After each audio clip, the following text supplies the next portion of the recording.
¿Ustedes estarían dispuestos a perder su privacidad o aún su libertad a cambio de que les garantizaran la seguridad?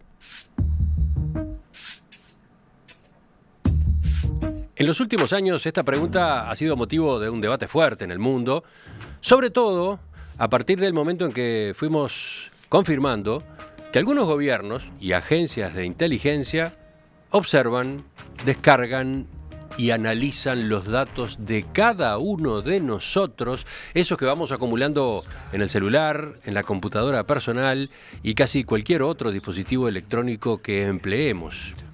¿Para qué se desarrolla toda esa tarea de escucha y espionaje? El objetivo, en principio, es combatir el terrorismo, de acuerdo a lo que se sostiene. Uno de los responsables principales de que esto se conociera fue Edward Snowden, un analista informático que trabajó para la CIA y para la Agencia Nacional de Seguridad de Estados Unidos. Hace pocos días se estrenó en Montevideo una película que retrata precisamente cómo este hombre, de tan solo 29 años, dejó en evidencia la forma en que el gobierno de Estados Unidos espía a cientos de millones de personas en el mundo. Why do you want to join the CIA? I'd like to help my country make a difference in the world. The average test time is 5 hours. I'm done, sir. It's been 40 minutes. 38 minutes. What should El I do now? título de la película es simplemente Snowden y su director nada menos que Oliver Stone. Can you tell me anything about it? You know I can't. En los próximos minutos vamos a detenernos en esta obra con un par de enfoques. En primer término con nuestro crítico de cine, Eduardo Alvariza, con él hablaba recién. ¿Qué tal, Eduardo? Buen Buenos día. días, ¿cómo estás? Y también incorporando a distancia a Jorge Carbón, uruguayo, residente en Londres, un profesional que trabaja en el sector financiero, pero que durante 10 años hizo un paréntesis dedicándose a la seguridad en la información, comunicaciones y privacidad. Jorge, buen día, te estamos viendo por Skype. Buenos días, Emiliano. Vino con árbol de Navidad incluido, Jorge. Así es. Ya vamos a la charla. Empiezo con Eduardo. ¿Qué impresión te dejó la película? Bueno, digamos que no es una sorpresa en las películas de Oliver Stone que sean habladas, como se dice comúnmente. Es una película que rebasa las 2 horas, creo que dura 139 minutos, pero tiene la ventaja que dentro de lo hablado sabe llevar bien la acción. Esto es una película sobre información, una película sobre hackers, una película sobre espionaje, pero donde básicamente lo que ocurre son pantallas, computadoras y vida privada. Aquí no hay tiros, no hay persecuciones. Es una película que así todo hay que saber meterle nervio. Y Oliver Stone eso lo sabe hacer. Tiene momentos espesos desde el punto de vista del texto, del guión, ¿no? Porque Tiene- hay mucha jerga informática, técnica. Sí, pero creo que otra de las ventajas es que no cae en una jerga específica de decir, bueno, para un neófito, básicamente sabe que lo están espiando y no necesita saber de gigabytes, de memoria RAM, y no sé cuántas cosas, ya empiezo a patinar, pues yo eso no sé nada. Pero digo, me parece que está bien planteada. Ahora, hay otro asunto que es el de Stone hablando políticamente. Si juntamos al director con el que declara en entrevistas, tenemos un individuo que, por ejemplo, puede decir cosas más polémicas aún que las que se ven en la película, como por ejemplo que Estados Unidos es un estado totalitario. Estas son cosas que yo creo que son un poquito más ligeras y no sé si tendenciosas. Pero digo, es otro tema, ¿verdad? No es la película, es a propósito de la película, Stone opina sobre la política de Estados Unidos o la política de Occidente, etcétera, ¿no? En nuestra emisión en video por enperspectiva.net, quienes nos siguen están observando imágenes justamente de la película. En este caso es el tráiler directamente, ¿no? Sí, los personajes me parece que, por ejemplo, aquí este personaje que es el jefe de Snowden es uno de los personajes, aparece muy poco, es uno de los mejores personajes, que está más trabajado, de los más espesos también. Lo que podría ocurrir quizás es que es un poquito cándido el personaje de Snowden. Yo no sé si esto pasa también porque estamos hablando de un nerd informático o porque Stone aquí hace un poquito de simplicidad en el asunto, ¿no? Porque me da la sensación de que alguien que trabajó en la CIA a partir de eso y que sabe lo que es trabajar para un gobierno en materia de seguridad, me parece que no viene a un mundo ideal, viene a un mundo más pragmático y más sucio. Digamos, a veces creo que la política directamente es, bueno, bienvenido a la política, ¿no? Es entre carnívoros, no vegetarianos. Lo que tú decís es que las constataciones que Snowden va realizando con el correr del tiempo, según la película, debió haberlas hecho mucho antes. No, lo que creo que quizás es, lo que es cándido es que una persona no sepa, por ejemplo, que va a tener las consecuencias de que lo traten traidor. O sea, si vos trabajas para la CIA, hay una letra chica, pequeña, implícita o explícita, donde lo que estás haciendo es revelar secretos de Estado. Más allá de si esos secretos de Estado se están usando contra el terrorismo, que es lo que dice Stone, que es una excusa, porque en realidad es, según él, para manipular económicamente, para manipular socialmente. Lo que a veces suena un poco cándido en el personaje de Snowden es que esas implicancias eran a ser inevitables. Él eligió realmente eso, se vio desamparado en determinado momento, lo rebasó el idealismo. Son preguntas que me hago que quizás también están en la persona real de Snowden. Sí, por ejemplo, uno podría preguntarse cómo es que se sorprende cuando se entera de que están siendo espiados él y su novia, él y su pareja, ¿no? Jugando el papel que jugaba, aún sin ser un traidor, pero siendo la pieza esencial que era dentro de los esquemas de escucha y de relevamiento de información. Me imagino que es bastante probable que la propia institución para la que trabajás cuide tu entorno, ¿no? Esté vigilante de tu entorno o no. Bueno, posiblemente eso es una de las cuestiones, ¿no? La otra, pero yo creo que estos son casos igual puntuales, son cosas, digamos, menores de la película. Yo creo que la película funciona bien. O sea, no tiene, por ejemplo, un trazo paranoico como tenía JFK, no tiene un trazo también, no se sale de la órbita del funcionamiento de un determinado modo de espionaje. Hay que ver que Stone ya es un tipo especialista en la política de Estados Unidos a través del cine. Ha hecho JFK, ha hecho Nixon, ha hecho la película sobre Bush, pero también es un tipo que tiene la trilogía más atrás sobre Vietnam. Es decir, que es un individuo que se mueve cómodamente en eso. Y esto se lo dieron servido. Si bien él dijo que al principio no quería hacer una película sobre Snowden porque le iba a implicar más juicios, se ve que no es fácil también acusar a los Estados Unidos o acusar a algunos de los tentáculos del sistema. Stone, cuando vio que tenía la seguridad para hacer, cuando le presentaron a Snowden, se largó, me imagino que asesorado también por abogados, ¿no? Bueno, vamos a meternos hasta aquí y hasta aquí no tenemos posibilidades de juicios y hacemos la película. Aclaremos, no es la primera película a propósito de este personaje, Edward Snowden.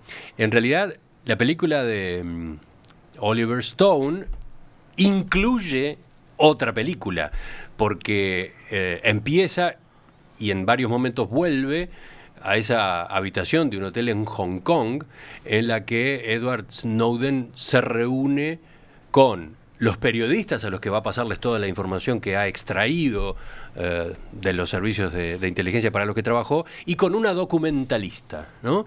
Con una directora de cine documental que permanentemente está con su cámara registrándolo todo, ¿no? Y que bueno, y que luego sería efectivamente la realizadora de Citizenfour, la película del año 2014. Claro, bueno, por ejemplo, esos dos actores, que son Melissa Leo y Tom Wilkinson, son actores dramáticos de primerísima línea. O sea, son tipos que les das a leer un texto, unas breves líneas, y los tipos lo hacen con una convicción tal que es muy sencillo lo que hacen, porque en un momento hay uno que apura a su jefe, a su editor, diciéndole: viejo, vamos a publicar esto, porque si no lo van a carroñar, o sé más periodista. Ahí estás hablando del Guardian, de Londres, que a su vez está en contacto con su base en Nueva York, ¿no? Con su editora en Nueva York, que se resiste, toma precauciones, quiere ir un poco más lento, porque claro, está manejando materia prima explosiva, ¿no? Claro, eso también es una vertiente interesante sobre cómo manejar periodísticamente, ¿verdad? Porque también tenés una cosa que es una papa, no solo para Snowden. ¿Hasta qué grado esa información empieza a comprometer en su radio, digamos, de secreto Estado a toda la órbita que la difunde, que la quita del medio, que la examina? Voy a introducir ahora a Jorge Carbón, que nos está escuchando y va a participar, claro, desde Londres, donde vive. Jorge, a partir de lo que es tu experiencia con los temas de seguridad de la información y las comunicaciones, mi primera consulta es, lo que muestra la película y lo que Snowden reveló, ¿cuánto de nuevo tuvo? ¿Cuánto aportó? Bueno, yo creo que aporta muy poca información nueva. En principio, yo creo que hace unos 20 años tú me hiciste una pregunta sobre Echelon, si existía o no, y de alguna manera todo esto es la continuación de eso que en diferentes películas, a mi juicio, Enemigo Público es la más clara de ellas, una película del año 98. Mostraba como que era posible interceptar toda la información que teníamos o que participábamos. En ese sentido parece razonable de que la información es accesible. Yo no creo que esa información sea accesible en la forma como la plantea la película, es decir, de que en los archivos de los gobiernos, en esos depósitos, digamos, de información, esté toda la información disponible, que esté copiado todos mis correos, todos mis documentos, los míos, los tuyos, los de todo el mundo. Lo que sí no tengo duda de que gobiernos y no gobiernos pueden acceder a toda esa información. Es decir, que los rusos o los chinos pueden acceder a la información que tienen los americanos a la de los rusos o los chinos, y hackers individuales u organizaciones de hackers pueden acceder a esos gobiernos o a empresas. Que la seguridad no existe, para mí es un dato, ¿no? Es decir, digo que debemos de tener en cuenta. La seguridad no existe, dice Jorge, y a ti, Eduardo, ¿qué reacción te provoca? Yo, honestamente, a mí no me preocupa. Yo comparto con él, en cierta forma, de que la posibilidad de que te guíen a través de tu mail, que entren a través de tu Facebook, al Facebook de tus hijos, a través del Facebook de tus hijos, al Facebook de amigos de tus hijos, y así, etcétera, etcétera, etcétera, porque hoy en día un celular se conecta con una computadora, que se conecta con esto, con otro. Si bien se puede hacer, la verdad que a mí no me inquieta, porque me parece kafkiano y absolutamente ridículo que se dediquen a eso en un sentido, amén de que quieran extorsionarte en algún momento, ¿no? ahí va a pararte, porque esa es una de las discusiones que plantea la película. Bueno, claro. Es un debate que se da entre algunos de los personajes, y acá me interesaría escuchar a Jorge también. ¿Cuánta gente ha dicho últimamente, en estos últimos años, cuando a partir de Internet y el desarrollo de los móviles se multiplicaron tanto las posibilidades de vigilancia electrónica, cuánta gente ha dicho, yo no tengo nada que ocultar, ¿cuál es el problema? Que me espíen, que vayan en busca de mi información. Esa es una manera de verlo, pero acá se plantea otra cosa, que es, y a partir de esa información, estas agencias o estos gobiernos, ¿qué hacen? Porque el tema es que no se limitan a registrar, leer y decir, bueno, Eduardo Alvariza es un periodista uruguayo que trabaja en búsqueda y también en el programa Perspectiva. No, esta gente, lo que queda claro en la película es que a partir de la información después opera y genera situaciones, por ejemplo, entre conocidos, amigos, a los efectos de después tener una posición de poder frente a un tercero. Capaz que el tema no es contigo, Eduardo. Capaz que el tema es con un amigo de un amigo, pero tú estás en ese círculo y fuiste cayendo y resulta que terminás siendo útil. Es interesante meter a Eduardo Alvariza en un lío para que el amigo del amigo después pueda quedar en una posición débil frente al servicio de inteligencia no sé cuál, ¿no? Sí, en eso el ciudadano está debilitado. En el mundo hipertecnificado de hoy, reconozco que está debilitado. Pero creo que, salvando distancias, ya se hacía antes.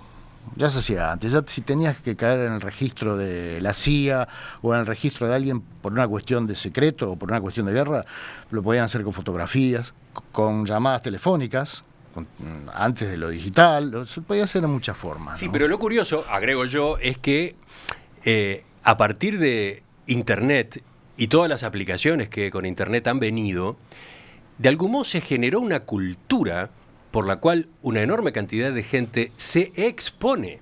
O sea, le facilita enormemente Sí, las eso es cosas verdad. a quienes quieran seguirlas, a quienes quieran vigilarlas Sí, y sí. después operar, ¿no? Sí, te pueden hacer prácticamente un seguimiento de todo, ¿no? Claro, Porque vos con- tenés las tarjetas de crédito, vos tenés todo. No, o lo que la Tenés- información y las fotos que pones en Sí, sí, Facebook claro, y claro. en Twitter. Cuanto más das, más expuesto estás. Jorge, ¿cómo ves esto? El aprovechamiento de esa cultura que se ha ido generando de la exposición, de la autoexposición.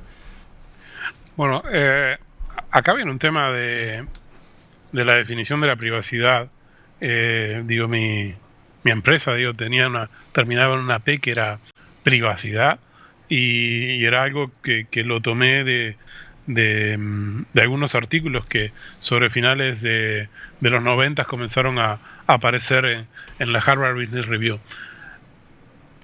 El tema de la privacidad es, si yo quiero mantener mi privacidad, no tengo que divulgar cosas. Si yo quiero mantener la privacidad de mi familia, por ejemplo, yo no tengo en mi cuenta de Facebook, que solamente hay 30 amigos de una época que trabajé muy estrechamente con Microsoft y son prácticamente personas de Microsoft.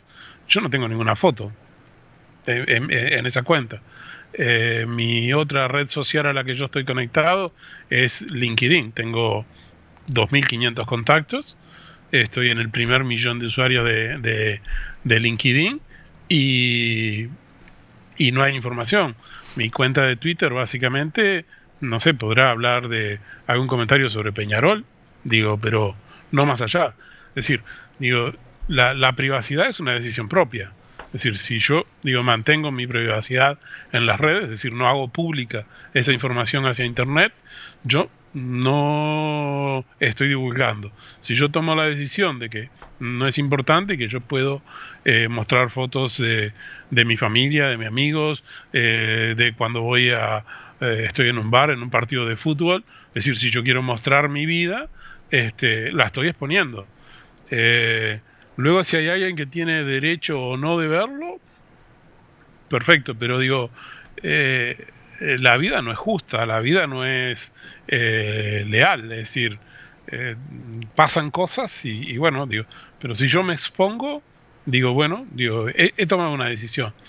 Y lo que yo veo, digo, es que bueno, que los chicos, digo, tienen cantidad de fotos, cantidad de mensajería. Bueno, tenemos el WhatsApp, que incluso usamos tú y yo y Emiliano o ayer para interconectarnos. Bueno, digo, están todos esos mensajes. Todo lo que uno diga, digamos, de alguna manera puede ser escuchado, captado. Allí está, bueno, primero tratar de no estar en cosas sucias, lo cual es ayuda, digo, porque si uno actúa honestamente, probablemente no hay nada en qué engancharlo. Pero por el otro lado, tener mucho cuidado de lo que uno escribe y de lo que uno habla. Yo creo que tenemos que ser cuidadosos en esos casos. Te voy a poner un ejemplo. Un día estábamos, una empresa tenía una fuga de información y teníamos que analizar, digamos, el tráfico que había en las redes. Era hace mucho tiempo de esto y bueno, y usualmente las password y los usuarios de las personas de su cuenta de correo pasaban en texto plano, es decir, que no estaban encriptadas, que se podían leer. Cuando pusimos los sniffers en la red, es decir, y captamos todo el tráfico para poder analizar de dónde venían los ataques o los problemas que había, lo primero que yo le dije a la gente que estaba trabajando conmigo es: ordenemos la información, borramos todas las passwords y todos los correos electrónicos, todos los usuarios. Eliminado eso, comenzamos a trabajar. Y alguien me preguntó, ¿por qué? Le digo, bueno, porque si esa información la vamos a necesitar en el futuro, se le pedirá a un juez, se le pedirá a alguien, digo, que nos provea esa información. Y si no la necesitamos, es una tentación tenerla, es decir, que lo mejor es no tenerla. Un monje decía, con la tentación no se negocia.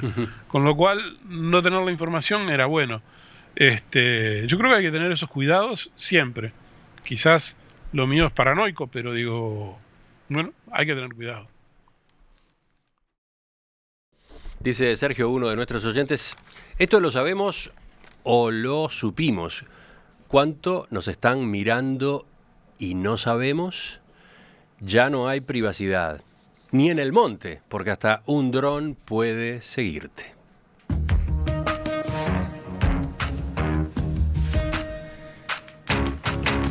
Snowden, la película de Oliver Stone, es el tema sobre el cual estamos conversando esta mañana en Perspectiva con Eduardo Alvariza, aquí en estudios, y Jorge Carbón, uruguayo, especializado durante años en seguridad de información, comunicaciones y privacidad.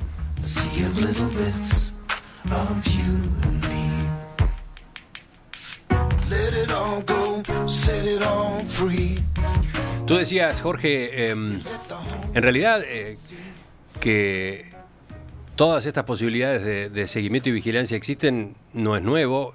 Ahora hay otras tecnologías, pero ya la película Enemigo Público del año 1998 lo mostraba en otro momento del desarrollo tecnológico.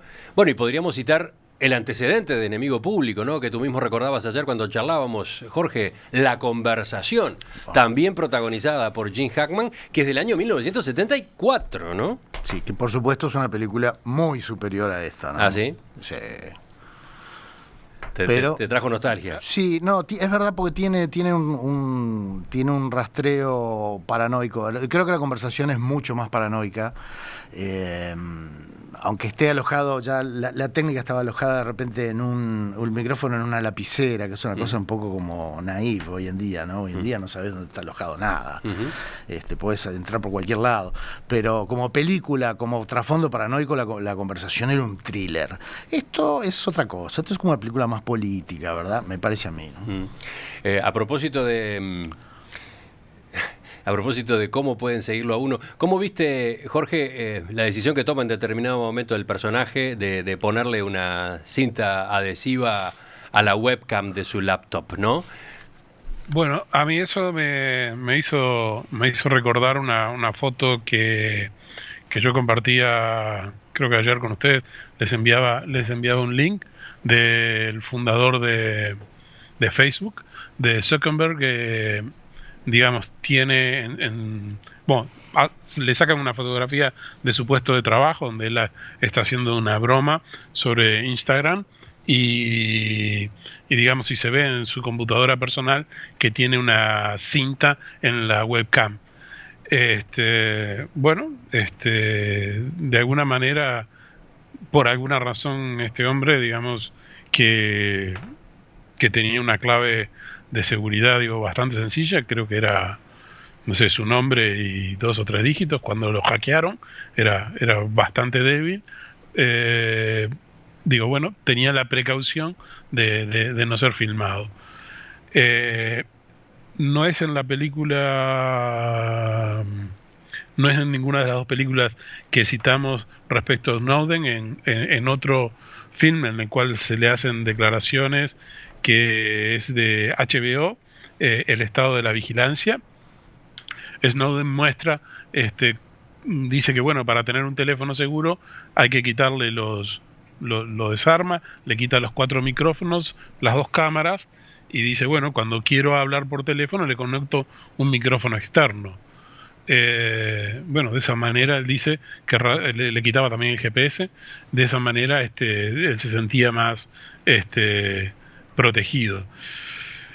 Yo creo que eso existe. Yo tengo hijos que hace más de 10 años que se tapan las cámaras de las computadoras, y quizás, porque en casa que había computadoras, o sea, tengo 5 hijos, había muchas computadoras, había uno que le gustaban todas estas cosas de la tecnología, y de hecho hoy trabaja en temas de tecnología, y bueno, y tomaba el control de las computadoras de los hermanos.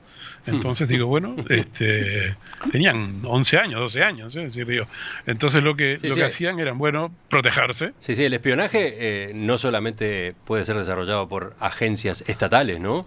Este espionaje, por ejemplo, de tomar control de una laptop y mirar a través de la cámara, de la webcam de la laptop, lo puede hacer también un hacker habilidoso, punto, ¿no? Sí, claro. Bueno, pero volvamos a... Cosa que a mí, sí, dale. Una cosa que a mí me llama la atención de la película es de que bueno, en el teclado tenga la capacidad de grabar una información en una tarjeta. Yo he trabajado en muchas organizaciones financieras, del lado financiero, no del lado informático, y yo te aseguro que no puedes conectar, bueno, primero no tienes cámaras y que no puedes conectar un USB ni nada, ¿no? Es decir, tú estás hablando de cómo es que hace Snowden para llevarse buena parte de la información. Coloca una tarjeta en una laptop, ¿no? Capaz Bueno, que eso es la es un CIA, recurso ¿no? dramático, Sí, ¿no? es la CIA, como diciendo, Sí, sí. la CIA capaz que es posible. No sé, digo, no me lo creo. Es un truco de guión para darle dramatismo a esa escena, no sé. Sí, puede ser. sí. Tú tenías una pregunta, Eduardo. Bueno, ¿Cómo había que mirar a Snowden? Claro, básicamente la película se vende con un gran slogan, como muchas de las películas, ¿no? Snowden, héroe o traidor. Y creo que ahí hay una doble vertiente, porque por un lado, al difundir información sobre la vigilancia exacerbada o excesiva que tienen los ciudadanos, es un héroe público o un héroe civil, pero por otro lado también le cabe que es un traidor al haber difundido secretos de Estado o secretos en un trabajo donde obviamente no es trabajar como en un mercado agrícola o en una carpintería, es la CIA, es la Central de Inteligencia o es la Agencia de Inteligencia de la Seguridad del país más importante del mundo, un país que se mueve no solo en el territorio de su propia connivencia, sino que se mueve en todos los continentes. Entonces también me parece que digan que es un traidor, bueno, en la letra chica o en la letra grande más o menos le cabe también. ¿Tú, Jorge, te metes en este debate? Yo creo que, digo, sin duda es un traidor, digo, no hay duda porque, digamos, él tenía un compromiso, había aceptado unas condiciones y traiciona. Si es un héroe porque ha divulgado estas cosas, no lo sé, yo creo que no hacía falta que él lo dijera para que se supiera, porque digo, las cosas se saben, y bueno, digo, a mí lo que me llama la atención de que esta divulgación la hace en China, y luego toma exilio en Rusia. Digo, no sé, digo, no hay cosas que no me cierran. Por eso yo digo, ayer cuando te mandaba algunas notas, quiero volver a la reflexión de McNamara, digo, que fuera el secretario de Defensa de Kennedy, y en las 11 elecciones de su vida, con 90 y tantos de años, una de ellas dice: no por haberlo visto, oído y oído es verdad. McNamara pone todas las cosas en duda,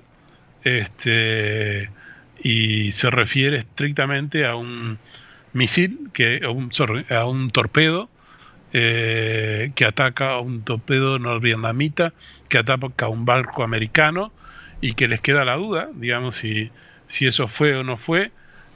Hay un segundo ataque, y en el segundo ataque todo el mundo con alguna duda va afirmando que lo es. Están los audios originales de aquella época, incluso de su conversación con los almirantes y con el presidente Kennedy, y a partir de ese hecho comienza la guerra de Vietnam.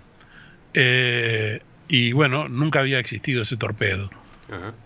Entonces, digo, él analiza 30, 40 años después todos esos diálogos y dice, nos equivocamos. Y eso inició la guerra de Vietnam. Entonces, Bueno, eso que estás planteando me hace acordar a una de las afirmaciones más fuertes que tiene la película, en cuanto a que el pretexto de estos gigantescos aparatos de vigilancia y espionaje es el combate al terrorismo, pero que en realidad el objetivo de fondo es otro, es el control de la sociedad, de la economía, en definitiva, el control del poder en el mundo, ¿no? Y da a entender hasta como que el terrorismo hasta sería funcional, ¿no? Sí, yo ahí personalmente me da la sensación de que es inevitable, una cosa lleva a la otra.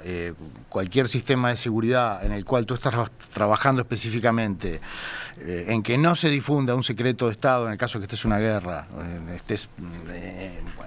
guerra de terrorismo es una cosa un poco ambigua también, porque guerra de terrorismo hace que sea sospechoso cualquier pasajero que sube un avión, es más complicado.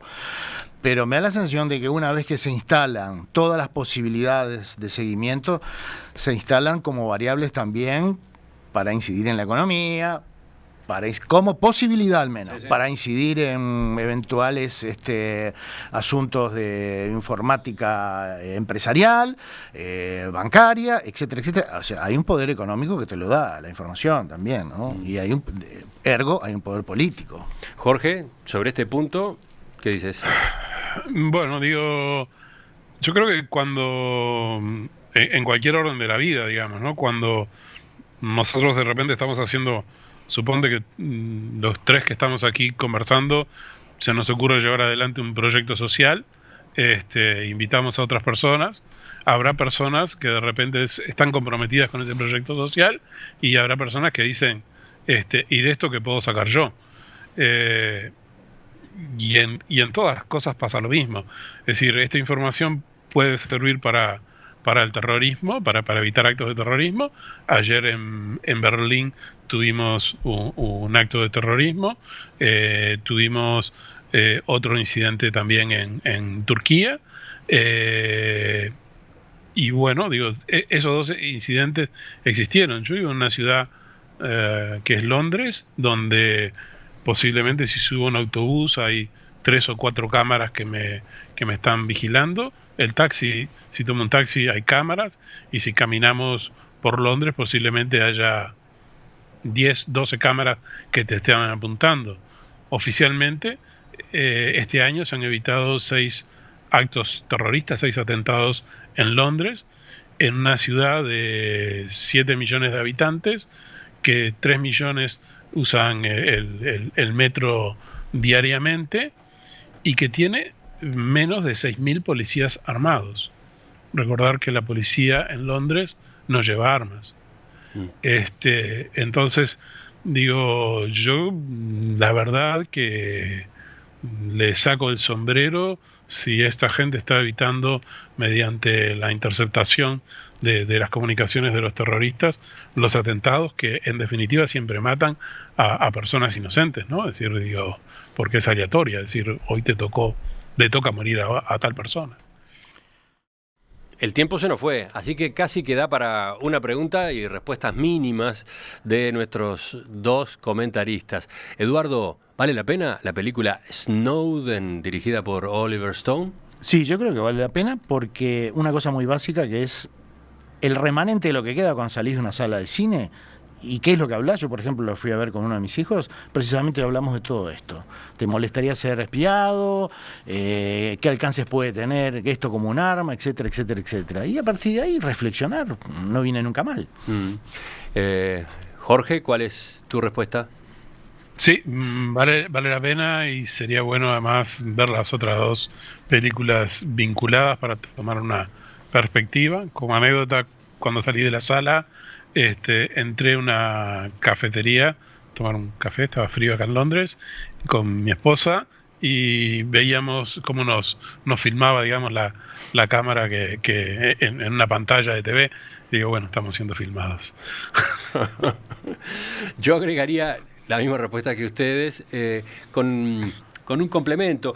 Estamos hablando de hechos del año 2013, ¿no? Las revelaciones de Edward Snowden son de junio de 2013. Estamos entonces a 3 años ya. Sí. Y la película, digamos que sirve para ordenar un poco buena parte de lo que ocurrió. No es que la película sea fiel 100% a lo que pasó, pero capaz que teníamos de estos hechos fogonazos, ¿verdad? Flashes. Sabemos de esta forma buena parte del proceso, ¿no? Sí, no hay que olvidar también que hubo un caso sonado antes de Assange, Julian Assange, y que hay casos posteriores siempre. De hecho, los Panama Papers son enviones y ramalazos de información que llegan de alguien que hackea algo y lo envía. Ajá. Sí, sí. ¿Y quién es ese alguien, no? ¿Es un hacker simplemente? ¿Es un Robin Hood? ¿Es un gobierno? Anonymous. ¿Quién es? Hay tantas posibilidades.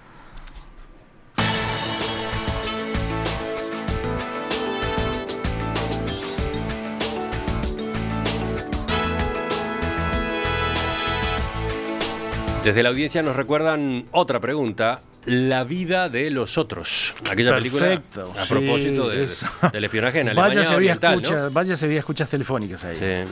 Y eso que era otra tecnología. Abrir cartas con vapor al final también. Sí. Capaz que un día de estos podemos hacer, Eduardo, una recopilación de películas que se hayan metido en este asunto. Perfecto, ¿no? como quieras. En distintos momentos de la historia y con métodos de espionaje a su vez diferentes, ¿no? Más pobres, más sofisticados. Sí, claro. ¿Te parece? Impecable, dale. Bueno.